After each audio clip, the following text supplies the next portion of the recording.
നിയമസഭാ തെരഞ്ഞെടുപ്പിലെ സ്ഥാനാർത്ഥി പട്ടിക തയ്യാറാക്കുന്നതിന്റെ ഭാഗമായി സിപിഐഎമ്മിന്റെ സർവേ നടത്തും. സിപിഐഎം ഒരു സർവേ നടത്തുന്നു. സംസ്ഥാനത്തിന് പുറത്തുള്ള ഒരു ഏജൻസിയാണ് സർവേക്ക് നേതൃത്വം നൽകുന്നത്. സിറ്റിംഗ് എംഎൽഎമാർക്ക് വീണ്ടും അവസരം നൽകാൻ നീക്കമുണ്ടെങ്കിലും സർവേ റിപ്പോർട്ടിന്റെ അടിസ്ഥാനത്തിലായിരിക്കും അന്തിമ തീരുമാനം. മുഖ്യമന്ത്രി പിണറായി വിജയൻ നേരിട്ട് കൈകാര്യം ചെയ്യുന്നതുകൊണ്ട് സ്ഥാനാർത്ഥി നിർണയത്തിൽ പ്രധാനപ്പെട്ട റോൾ സർവേക്കുണ്ട്. സൈഫ് സൈലാബീൻ കൂടുതൽ വിവരങ്ങളുമായി ചേരുന്നു തിരുവനന്തപുരത്ത് നിന്ന്. സൈഫ്, ഈ സർവേയുടെ ഒരു സ്വഭാവം എന്താണ്? പാർട്ടി നേരിട്ട് നടത്തുകയാണോ അതോ ഏജൻസിയാണോ? ഏജൻസി, കേരളത്തിന് പുറത്തുള്ള ഒരു ഏജൻസിയാണ് നടത്തുന്നത്. മുഖ്യമന്ത്രി പിണറായി വിജയന്റെ നിർദ്ദേശപ്രകാരമാണ് ഈ സർവേ നടക്കുന്നതെന്നാണ് നമുക്ക് ലഭിച്ച വിവരം. അതിനകത്ത് പ്രധാനമായും പരിശോധിക്കുന്നത് സിറ്റിംഗ് എംഎൽഎമാരുമായി ബന്ധപ്പെട്ട കാര്യം തന്നെയാണ്. ഓരോ സീറ്റും നിർണായകമാണ്. കഴിഞ്ഞ തവണ 2 ടേം മത്സരം കർശനമായി നടപ്പാക്കിയിരുന്നു. 2 ടേം മത്സരിച്ചവരെ മാറ്റി നിർത്തുക എന്നുള്ളതായിരുന്നു പാർട്ടി തീരുമാനിച്ച ഒരു പ്രധാനപ്പെട്ട കാര്യം.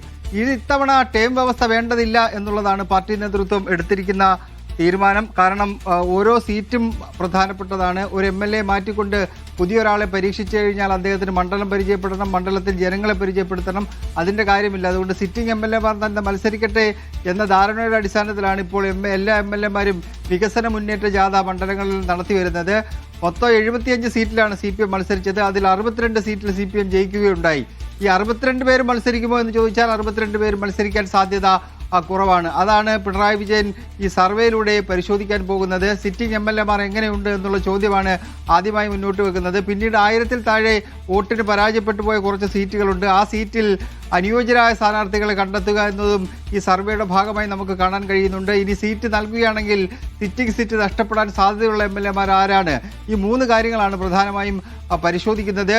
ഈ 62 പേരിൽ ചില എംഎൽഎമാർ പരമാവധി ആൾക്കാർക്ക് 93% ആൾക്കാർക്കും സീറ്റ് കിട്ടും.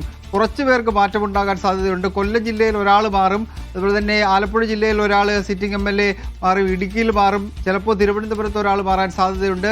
അങ്ങനെ ആരോഗ്യ പ്രശ്നങ്ങളും മറ്റ് വിവിധ ഘടകങ്ങളും പരിഗണിച്ചുകൊണ്ടാണ് ഇവരെ മാറ്റാൻ വേണ്ടി ആലോചിക്കുന്നത്. പകരം സ്ഥാനാർത്ഥിയെ കണ്ടെത്തുക എന്നുള്ളത് അതാത് ജില്ലാ നേതൃത്വങ്ങൾക്ക് നൽകിയിരിക്കുന്ന നിർദ്ദേശം കൂടിയാണ്. കഴിഞ്ഞ തവണ 2 ടേം വ്യവസ്ഥയുടെ പേരിൽ മത്സരിക്കാൻ കഴിയാതിരുന്ന ചില ആൾക്കാർ, മുതിർന്ന ആൾക്കാരുണ്ട്.